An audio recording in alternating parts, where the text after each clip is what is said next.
প্রথমেই জানাই happy new year সকলকে। আমার চ্যানেলে আপনাদের স্বাগত জানাই। আজকে নিউ ইয়ার স্পেশাল রেসিপি আজকে বানাচ্ছি। তার জন্য 1.5 কেজি মাপের মুরগি নিয়ে নিয়েছি গোটা, এবং সেটাকে নুন জলে 2.5 ঘন্টার জন্য আমরা ভিজিয়ে রেখেছি। আর এদিকে মশলাটা রেডি করছিলাম। এখানে প্রথমেই চিলি ফ্লেক্স পাউডার নিয়ে নিলাম, আর তারপর কাশ্মীরি লঙ্কা গুঁড়ো দিচ্ছি কালারের জন্য।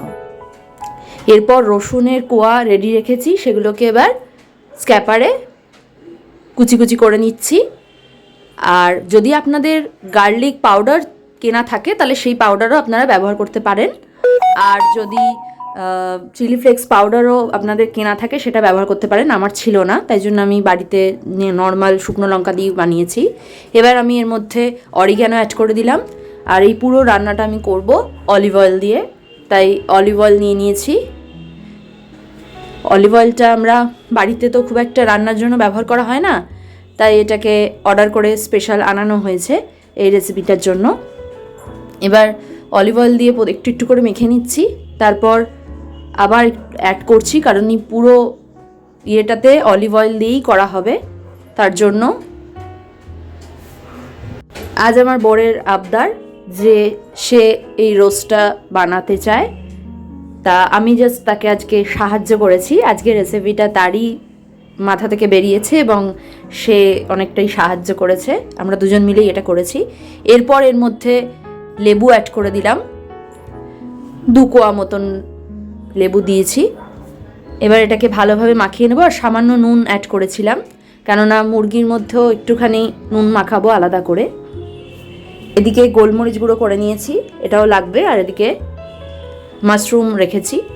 এবার মুরগিটাকে 2.5 ঘন্টা পর জল ঝরিয়ে ভালো করে মুছে নেওয়ার পর এবার এটাকে কেটে নিচ্ছি একটু একটু করে, যাতে মশলাগুলো ভেতরে ঢোকে। ঠ্যাংটাকে এইভাবেই কেটে নিতে হবে, তারপর বডির পার্টটাকে এভাবে অল্প অল্প করে কেটে নিতে হবে। দেখতেই পাচ্ছেন। আর খুব সাবধানে কাটবেন যাতে হাত না কেটে যায়। 1 কেজি মুরগিতেই সাধারণত এটা করা হয়, কিন্তু আমরা 1 কেজি পাইনি, তাই 1.5 কেজি মাপেই মুরগি নিয়ে আসা হয়েছিল। এবার দেখতেই পাচ্ছেন এইভাবে কেটে নেবেন। আজকের রেসিপিটা একটা দারুণ হতে চলেছে, নতুনত্ব। আর আমার চ্যানেলটা যদি আপনাদের ভালো লাগে, লাইক, শেয়ার অ্যান্ড সাবস্ক্রাইব করতে কিন্তু ভুলবেন না। আমার চ্যানেলের পাশে থাকবেন, আমাকে সাপোর্ট করবেন। এবার নুন অ্যাড করে দিচ্ছি চিকেনের ওপর। এবার আস্তে আস্তে মশলাগুলো মাখিয়ে নিচ্ছি, যে রেডি রেখেছিলাম মাখিয়ে। এবার প্রথমে ওপর পাটটায় মাখিয়ে নিচ্ছি অল্প করে, তারপর এখানে গোলমরিচ একটু দিয়ে দিলাম। আপনারা যেরকম ঝাল খান সেই অনুযায়ী গোলমরিচ ব্যবহার করবেন। গোলমরিচে অনেকটাই ঝাল থাকে। প্রথমে আমি ওপর পাটে ভালোভাবে মাখিয়ে নেব, দেন এই পেটের কাছটা ভালোভাবে মশলাটা ঢুকিয়ে দেবো।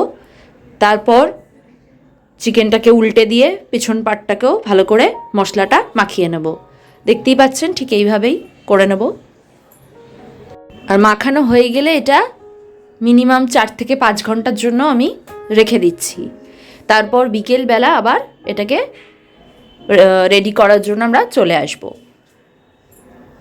সকাল থেকেই আমরা স্টেপ বাই স্টেপ এই রেসিপিটার জন্য ফলো করছিলাম, কারণ এটাকে একটু নুন জলে ভিজিয়ে রাখতে হয়, তারপরে এইভাবে মশলা দিয়ে একটু ম্যারিনেট করে রাখতে হয়।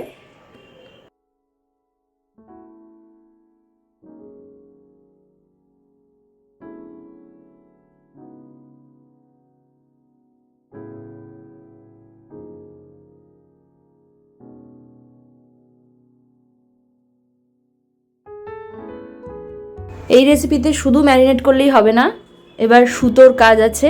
সুতো দিয়ে ডানা দুটো ভালোভাবে একদম বেঁধে নিতে হবে, আর নিচের লেগগুলো বেঁধে নিতে হবে। দেখতেই পাচ্ছেন আমি কিভাবে বেঁধে নিয়েছি, একদম টাইট করে বেঁধে নিতে হবে।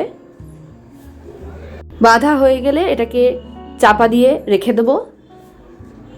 বিকেলবেলা দেখা হবে। বিকেলবেলা এসে গেছি। এবার যে সটেড ভেজিটেবল বানাবো তার জন্য এখানে আলু নিয়ে নিলাম। প্রথমে সেটাকে চাকা চাকা আলুর মতো একটু মোটা মোটা সাইজের কেটে নিলাম। ওদিকে ছোট ছোট যে পেঁয়াজ পাওয়া যায় সে পেঁয়াজ নিয়ে নিয়েছি। মাশরুমগুলোকে এভাবে 2 আধখানা করে নিচ্ছি। আর গাজর কেটে নেব এরকম চাকা চাকাভাবেই একটু মোটা করে। আর ক্যাপসিকাম দেব যেভাবে আমরা চিলি চিকেনে ব্যবহার করি সেরকম সাইজ কেটে। আর টমেটোগুলো দেব ছোট ছোট সাইজের। প্রথমে এখানে কড়াইশুঁটি আর মাখনটা ভালোভাবে হাত দিয়ে মাখিয়ে নিচ্ছিলাম। তারপর এখানে অরিগ্যানো অ্যাড করে দিলাম।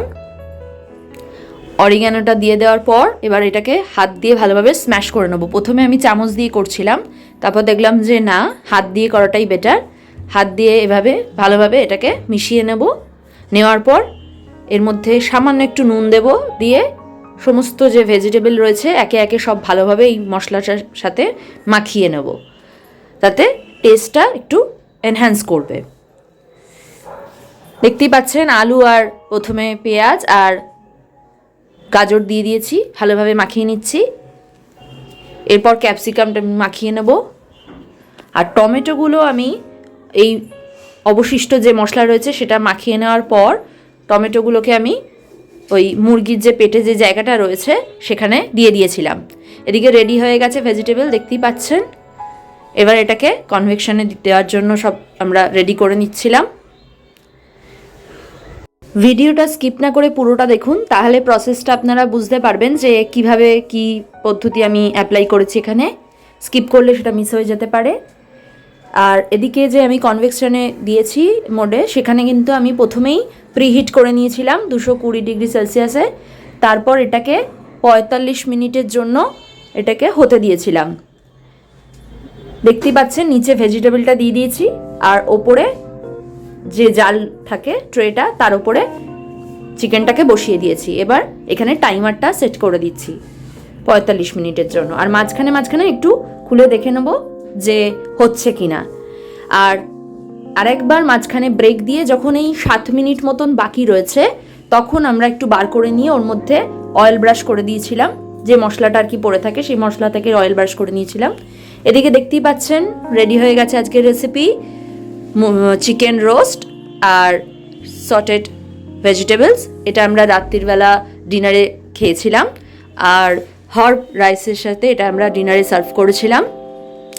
দারুণ খেতে হয়েছিল, দেখতেও বুঝতে পাচ্ছেন কতটা সুন্দর হয়েছে। আপনারা এটা বাড়িতে ট্রাই করতে পারেন। কালকে 1 জানুয়ারি ছিল, তার জন্য আমরা এটা স্পেশাল রেসিপি হিসেবে বানিয়েছি আমার বরের আবদারে। আপনারাও এটা ট্রাই করুন, যে কোনো অনুষ্ঠানে বা নর্মাল দিনে হোক বা গাড়িতে গেস্ট এলে হোক, দেখবেন দারুণ লাগবে সবার। দেখা হবে খুব শিগগিরই আমার চ্যানেলে। আরও নতুন ভিডিও আসতে চলেছে, আপনারা অবশ্যই আমার পাশে থাকবেন, সঙ্গে থাকবেন। আর সাবস্ক্রাইব করতে কিন্তু ভুলবেন না যারা নতুন ভিউয়ার। দেখা হবে খুব শিগগিরই একটা নতুন ভিডিওতে। ধন্যবাদ। আর ডিনারের আগে আমরা একটুখানি এটাকে গরম করে নিয়েছিলাম, যেহেতু বিকেলবেলা রান্না করেছিলাম। এইভাবে সুতোটা কেটে নিয়ে লেগ পিসগুলোকে কেটে নিয়েছি, তারপর ডানার পিসগুলো এইভাবে আমরা, তারপর ব্রেস্ট সাইজ এভাবে আমরা কেটে নিয়েছি। আপনারাও এভাবেই সার্ভ করবেন। আর রেসিপিটা আপনাদের কেমন লাগলো সেটা কিন্তু কমেন্ট বক্সে জানাতে ভুলবেন না। ভালো থাকবেন, সুস্থ থাকবেন, আর আমার চ্যানেলটা ফলো করতে থাকবেন।